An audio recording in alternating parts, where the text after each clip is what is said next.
Hi, my name's Stewart Lynch. In this video, we're going to use the RichText editor that we created in the first video in this series and start the process of creating a new app. We'll be using SwiftData for persistence, so you'll learn how to create the models and insert, update, and delete notes, and make sure that your data is saved and reloaded properly, all while following real SwiftUI, SwiftData best practices. In the final video in this series, we'll be adding more features to our app and will improve the UI. In the first video of this series, we created a RichText editor view that allows the user to create and edit RichText notes.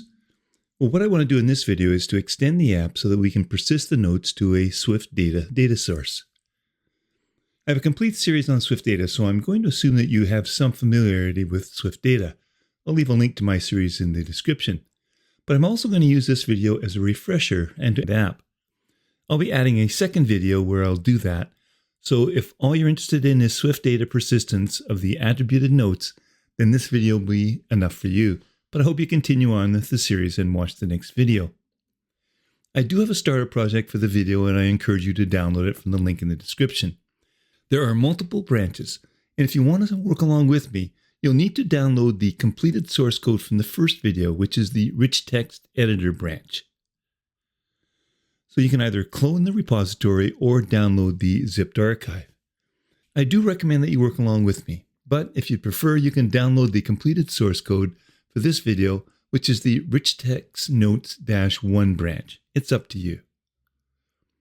The first thing we're going to do is to create the models that we need to be able to store our notes and related information in a SwiftData data source.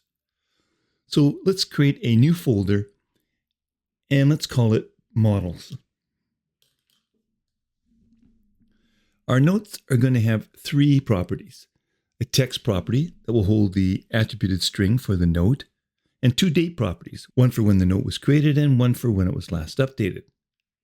And we're also going to create another model for category that will allow the user to apply a category to the note, and this is going to be optional. So let's create a new Swift file and call it RichText Note. Let's import SwiftData. And let's create a class of the same name and annotate it with the @model macro. We can create our first three properties then. Text as an attributed string.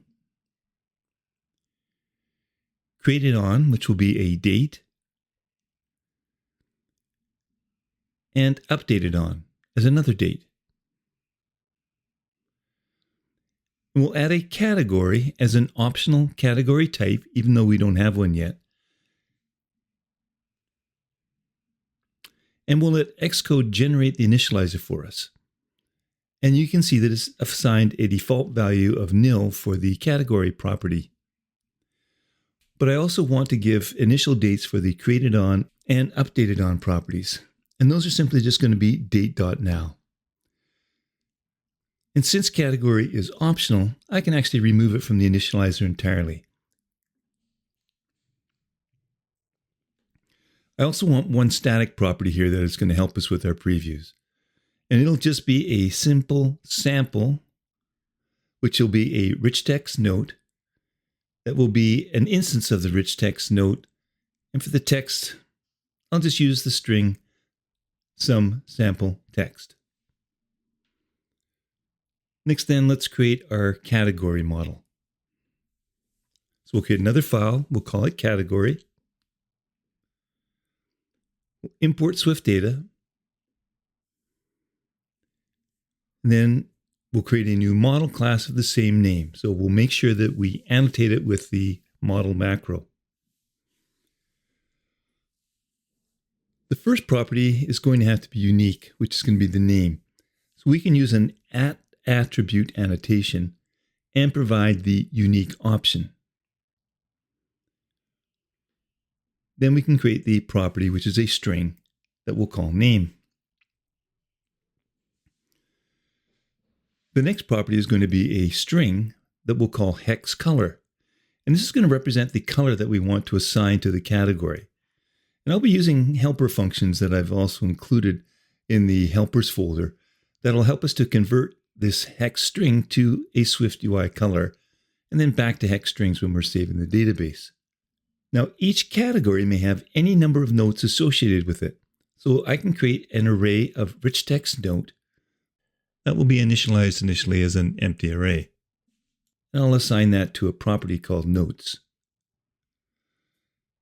Now, one thing I want to make sure, though, is that if I delete one of these categories, the related notes are deleted. Instead, the category, the optional category property, is just going to get set to null. So we'll need to create a relationship. And we don't need the options here, but we can specify that the delete rule is nullify. And we can let Xcode generate the initializers again. And since we've already initialized the array of notes here as an empty array, we don't need it in the initializer. I'm also going to create two static properties that I'm not actually going to be using in this video. It'll be used in the next, but I'd like to do it here because we're going to be using it for sorting and filtering. The first one is going to be a static string that I'll call all, that will simply be all categories. That's going to let us filter then in all categories. And the second one is going to be another static string that I'll call uncategorized, and it's going to have a string value of the same.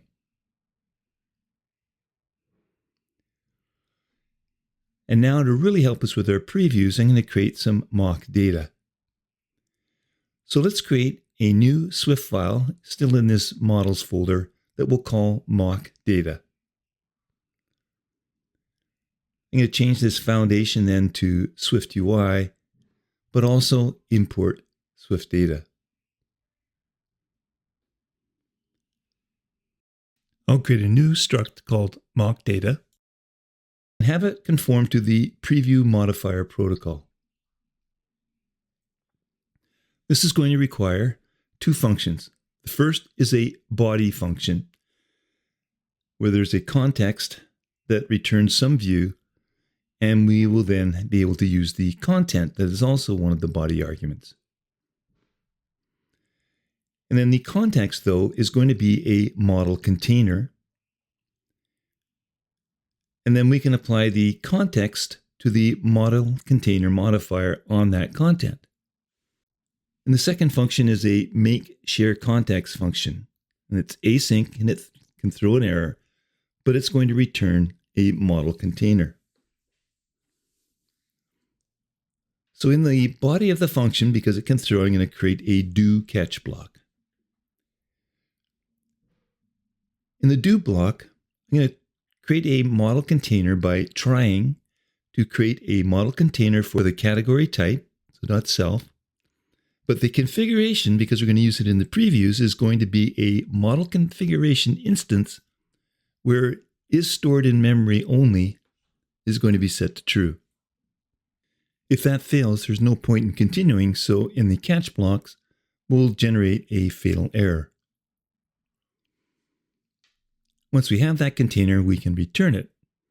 However, before we return it, we'd like to have some examples that I can use for my mock data. That's going to help me build out and test the app. So let's create a couple of categories. Let's create one called to do, and we can do that by simply creating an instance of the category with the string to do. And for the color, we'll use the hex value for blue, which is 0000FF.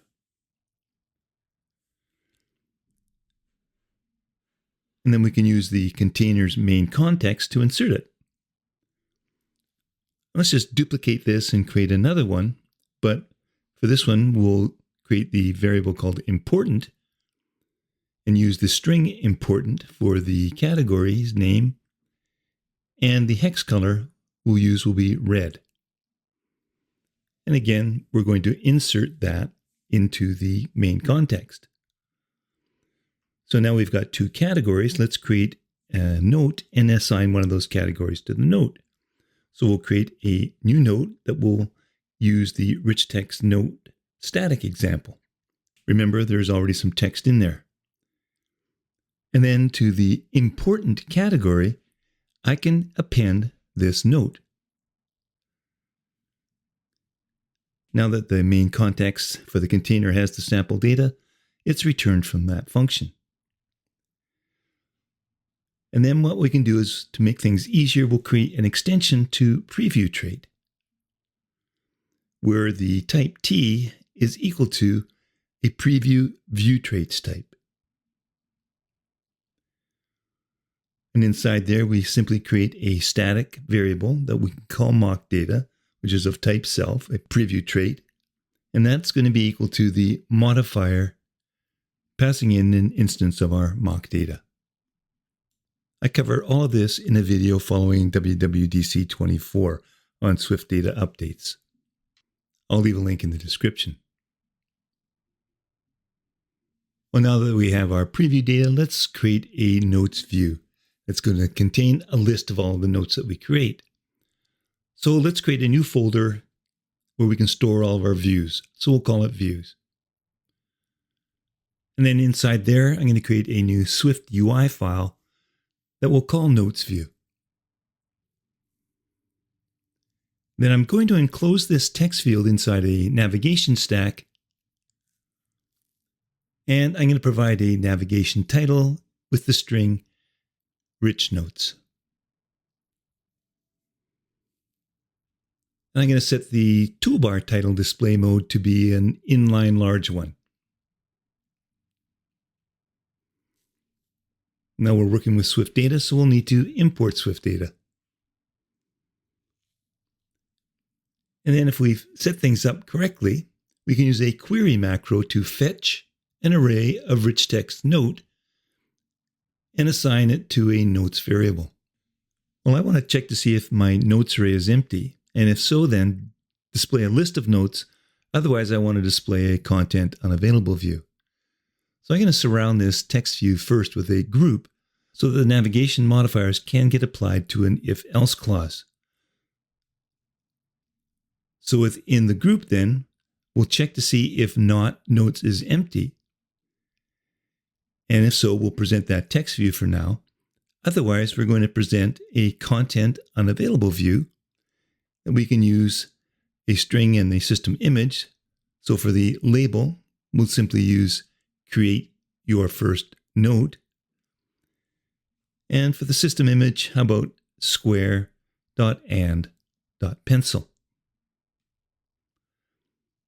So you should be seeing the content unavailable view now because it has no idea yet about our mock data.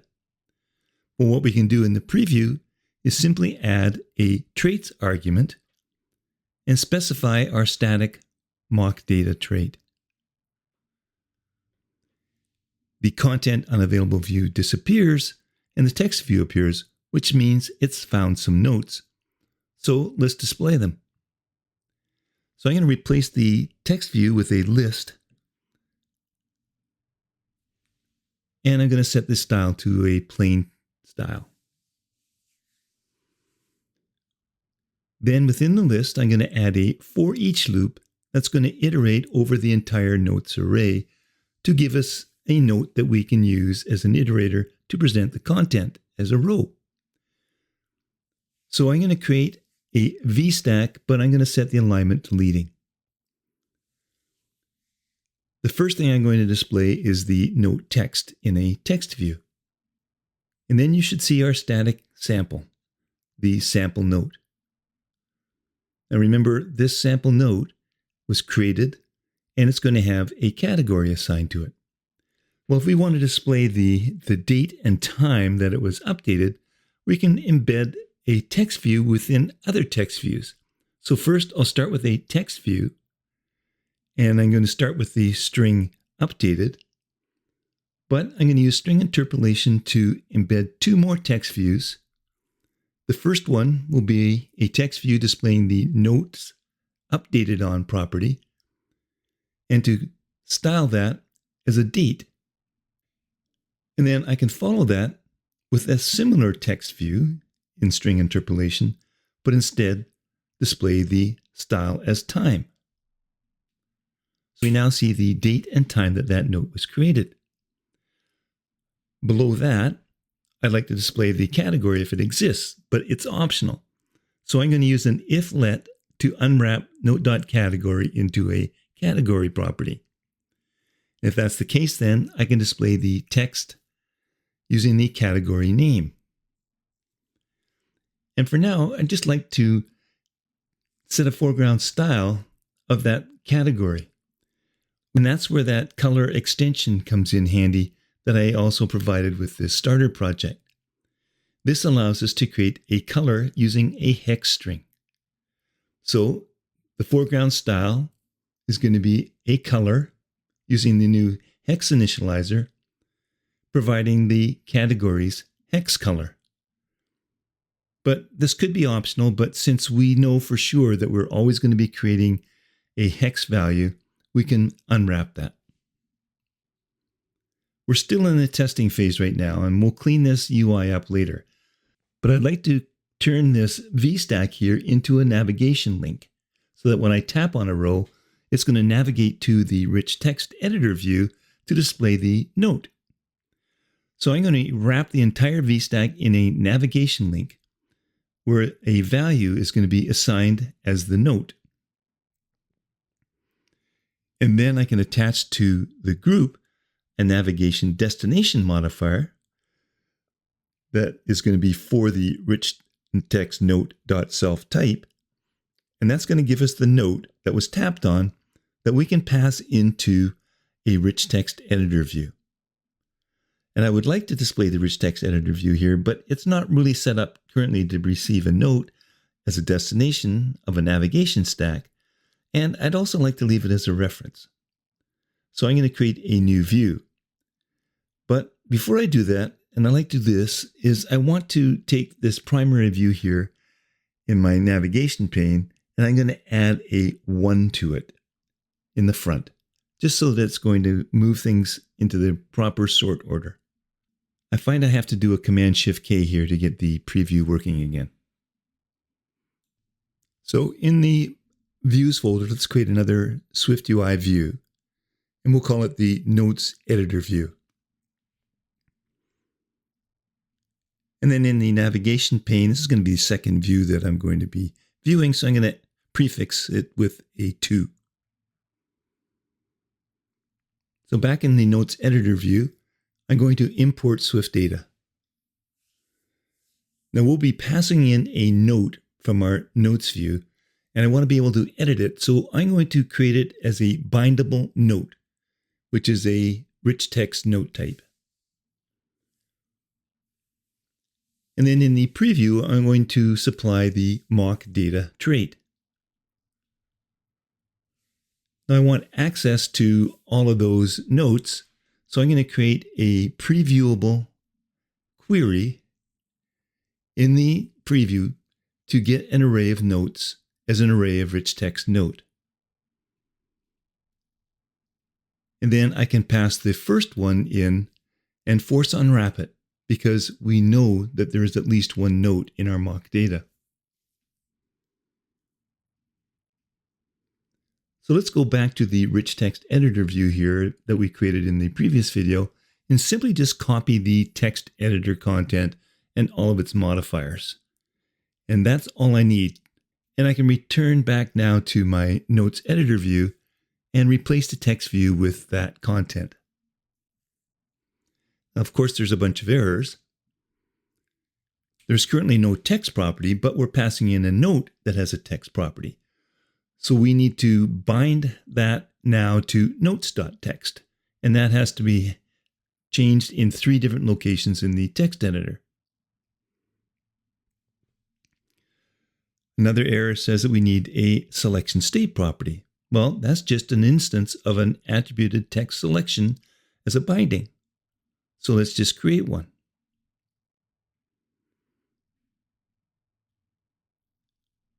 Another error says that we need a focus state Boolean, and it's called isFocused. So let's create another one here. These are the same properties that we used in our original view. Similarly, to trigger the toolbar's more editing modal, we'll need a more editing Boolean state property and initialize to false. All the errors should be gone now. But since this is being presented in a navigation stack, we're not really seeing the toolbar title here in this view. So I'm going to wrap the NotesEditor view in the navigation stack in the preview. And when we do that, we'll see the toolbar title. I don't like this large inline toolbar though, so I'm going to set it to just being inline.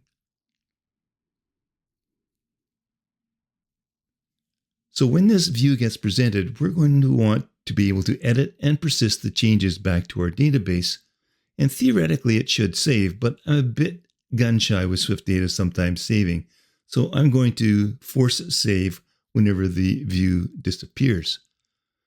So for this, we'll need a model context that we can get from the environment. And we'll call it context. And I'm going to create an onChange modifier looking for changes on note.text. So when that happens, we don't need the old value, new value. All we need to do is to specify that the notes.updatedOn is going to be the current date and time, date.now. I'm not going to actually make any saves here. I'm going to create an onDisappear modifier. And inside here, if the note was empty when it disappears, I simply just want to delete the note. So if the note.text is empty, but there is no isEmpty on text, well, it's not a string. It's an attributed string. So we have to do a note.text.characters before we get access to the isEmpty property. And then if that's the case, then we can use a context to delete that note. So when the view disappears, the note will get removed from the array, but we also want to save any update changes. So I'm going to use a try context save. So back in the notes view then, we can pass in our note to the NotesEditor view in the navigation destination block.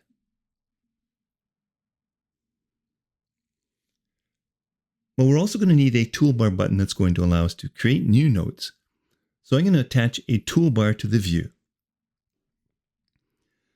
And inside there, I'll create a button, and it's going to default to the top bar trailing position because it's the only one. And then I'm going to use a label, and that label is going to be a image using the system name of plus. Well, in order to create a new note, we're going to need access to the environment's model context. So again, we're just going to call this context. In the action then, we can create an instance of a new note using an empty string for the text in the RichText note object. And then we can use the context to insert this new note. Now, as soon as that's inserted, what I'd like to do is to pop this new note onto the navigation stack to present the NotesEditor view. Well, to do this, I'm going to need a navigation path and bind our navigation stack to that path. So we'll create a new state variable that is just going to be an instance of a navigation path class. And then we can add a new argument to the navigation stack that is path that is bound to that path. When that's in place then, back in the toolbar button action, we can append to the path this new note, and that's going to force it onto the navigation stack and present our editor view. So we can test this out now in the preview by tapping on the note to be taken to the notes editor where that text is there, and we can actually style it just the same way that we styled in the previous video. When we return, we see that the style are presented in the list too. Well, now let me create a new note, and I'm automatically jumped to the editor view, but I'm going to return to the view, and I see that the note gets deleted, But I don't like the behavior here because this action is happening after the view disappears, and this doesn't look great. I like to have it happen before the view disappears. And the other issue with an onDisappear is that it's called when a view is temporarily removed, like during an animation or when transitioning. And this could cause problems in your app. And it would be great if SwiftUI gave us an onDismiss method when a view is popped onto a navigation stack, but it doesn't. But there's a workaround to this, and in fact, it's actually quite good. We now get a back button by default on a view that's been popped on the navigation stack, but it just dismisses the view, and there's no way to add an action to it. However, what we can do is we can replace that back button with our own. So for this, we're going to need access to the environment's dismiss key path. So we'll create a variable for that. We'll just call it dismiss as usual. And then what I want to do is I want to remove the navigation backbar button entirely from the view. And this is simply done by adding a navigation backbar button hidden modifier. And when it's hidden, we can then create our own, and that gets located in the toolbar. So within our toolbar here, we're going to create a new toolbar item where the placement is top bar leading. And it's in here, then we'll create the button using a label that is a system image representing that back button. And that simply is the chevron.backward. So to replicate exactly, we will just use dismiss. But we want to do more before we dismiss. And that is to take that code from the onDisappear modifier. And I can cut that out and just delete the onDisappear block now. And I can paste it into our button's action before the dismiss. And there's one more advantage to creating your own back button. This will disable the ability to swipe backwards to return to the previous view. So it's going to guarantee that people are going to have to tap on that button and that action will be performed, which is going to save or delete the note as necessary. So let's test this. Let's create a new note now, but I'm not going to enter any text. And when I return, it's as if it was never created. There's none of that deletion showing. However, if I create a new note and enter some text and return, I see that it's persisted. Well, at least in memory here. We now have created the create, read, update, and a delete, the 4 CRUD properties for our SwiftData. And that delete property, though, is in the text editor view. And I don't want to have to delete text there if I just want to delete a note. So we can solve that by adding a swipe delete action to our list view. So we can attach to the for each loop an onDelete action. And that's going to give us the indices. And then we can use a for loop, so for index in all of those indices. We can call the context delete function, passing in the note at that particular index. And once that's done, what I like to do is to use a try context save, just to guarantee it gets persisted. So we can see this in the list view now. Now I want to test this in the simulator though, but we haven't even set it up for an app on the simulator yet. Up until now, we've just been using our mock data preview. So if I go to where the app launches, where the app main is, I'll need to do a couple of things. I'll need to import SwiftData. But the view to be presented when the app launches is no longer the RichText editor view, it's the notes view. And then what I can do is I can add a model container modifier for the primary model, which is the category.self, because it contains the array of notes, and it's going to include those, .self. So I can test this in the simulator now. Let me run it on my iPhone 17 Pro. And I'm going to create a new note.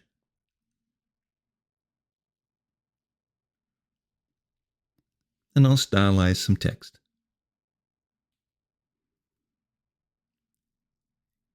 And when I return to the list view, I see the note is created. Well, let me create a new note now. But I'm not going to enter any text. I'm simply just going to return. And that note isn't there. Perfect. Notice that the updated time is at 11:29 a.m. on this note. Well, let me make an edit to this note.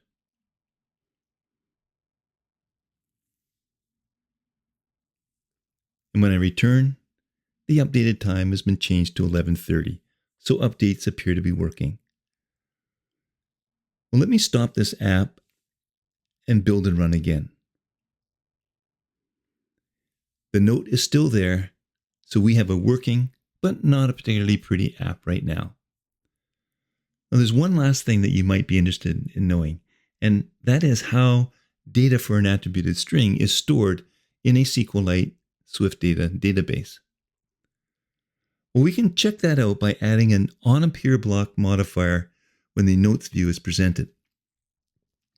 Then in the action, I can print the static URL application support directory path, but specify that %encoding is false. So this will get printed to the console when the app runs. So let's do that.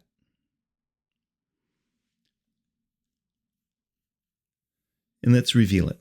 And I do all of this in my SwiftData series, but let me show you.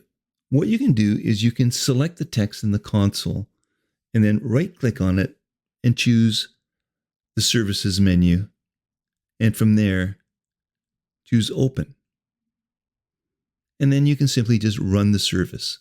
And what this will do is it'll open that source folder, which contains the default.store file, which is the SQLite database used by SwiftData. And then if I right-click on this file, I can see that I actually have two apps that can view this file or open it. So I'm going to choose this DB browser for SQLite. Now let me switch to the RichText notes table. I can see that my one note is here now. And if I tap on the Z text field, that's the text field, it's that attributed string field. And I can see that the type of data is actually valid JSON. So the attributed string is converted to JSON when stored and read from the database. So that completes this lesson, and we have a working app. If you want to work along with me in this project, make sure you check out the final lesson in this series that will follow in a week's time, and we'll have some more features added to our app, including the ability to search and filter notes and create and assign categories to the notes. So more SwiftData review. I hope you join me.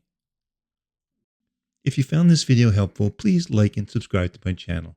It really helps.